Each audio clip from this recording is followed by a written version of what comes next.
সেই 17ই জুলাই থেকে যেভাবে ধ্বংসাত্মক কার্যকলাপ শুরু হলো, যে স্বাধীন দেশটাকে মানুষ তো বঞ্চিত ছিল, প্রায় 29টা বছরই তো বঞ্চনার ভোগ করেছে।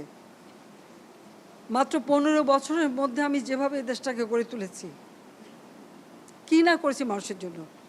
খাদ্য নিরাপত্তা, বিদ্যুৎ, চিকিৎসা ব্যবস্থা, শিক্ষা ব্যবস্থা, যোগাযোগের ব্যবস্থা, রাস্তাঘাট, পুল ব্রিজ, সব কিছু ক্ষেত্রে আমাদের যে কাজ, তাতে কারা লাভবান? এই মেট্রো রেলে কি আমি চড়ব?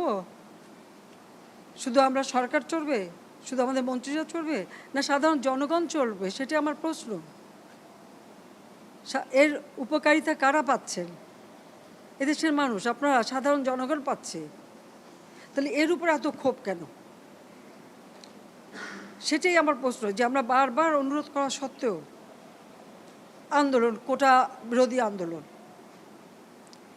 এরপরেও হাইকোর্ট, উচ্চ আদালত রায় দিল। আমরা বারবার কথা বলেছি, বোঝাতে চেষ্টা করেছি।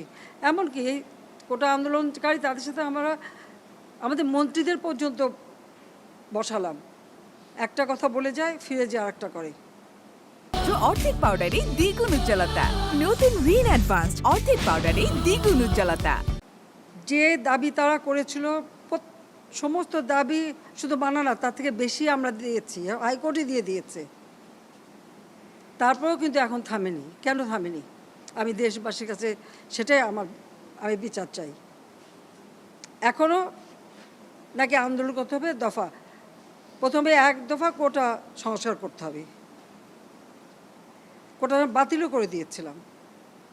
আচ্ছা, কোটা সংস্কার হবে, আপিল করলাম, উচ্চ আদালত সিদ্ধান্ত দেবে।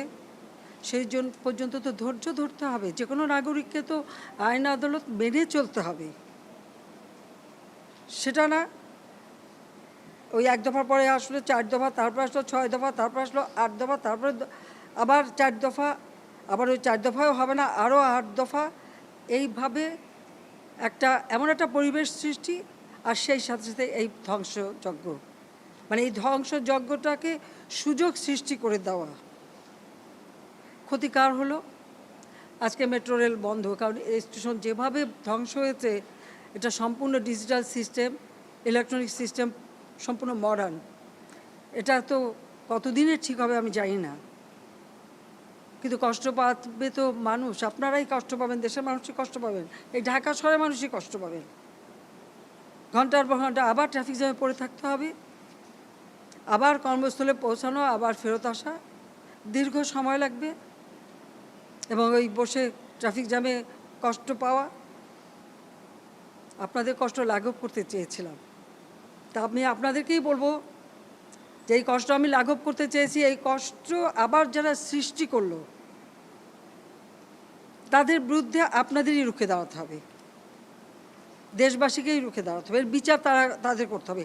আমি তাদের কাছেই বিচার চাই।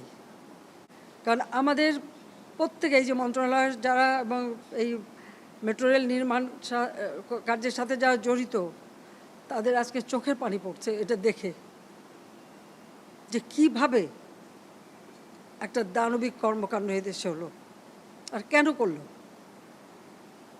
আমি তো দেশের মানুষের জীবনমান উন্নত করতেই তো কাজ করে যাচ্ছি, এবং করেছি তো, এটা তো অস্বীকার করতে পারবে না কেউ। যে 15 বছর আগে 2008 পর্যন্ত এদেশের কী অবস্থাটা ছিল, একবার চিন্তা করে দেখেন। আর আজকে বাংলাদেশ উচ্চ ধাপে উঠে গেছে, তো সেখান থেকে নামাতে হবে কেন? আমার প্রশ্ন সেটাই। জানি না প্রশ্ন জবাব খেয়ে দেবে। দিন রাত অক্লান্ত পরিশ্রম করেছি। এই অ্যালাইনমেন্ট আমি পরিবর্তন করে এমনভাবে করে দিয়েছি যেন দ্রুত সময় হয়, এবং সেইভাবেই এটা করা হয়েছে। আমি আরও এটা বাড়িয়ে দিয়েছি, মতিঝিল থেকে একেবারে কমলাপুর রেল স্টেশন পর্যন্ত যাবে। কেন? মানুষ আরও সুন্দরভাবে চলতে পারে। তো যারা একটু আঘাত করলো, এই মেট্রো রেল এভাবে ভাঙচুর করলো, যারা যে প্রায় 2 লক্ষ 2.5 লক্ষ মানুষ চলাচল করতেন খুব অল্প সময়ের মধ্যে, এদেশের মানুষ কত খুশি ছিল। তো তাদের সব আনন্দ যারা নষ্ট করলো, যাদের আরামে যে চলাফেরা করতে পারতো, সেই চলাফেরা পথ যারা রুদ্ধ করে দিল, তাদের বিচার এদেশের জনগণকেই করতে হবে। আমি সেটাই চেয়ে যাচ্ছি।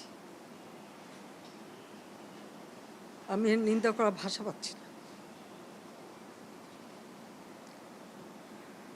আপনার ধন্যবাদ।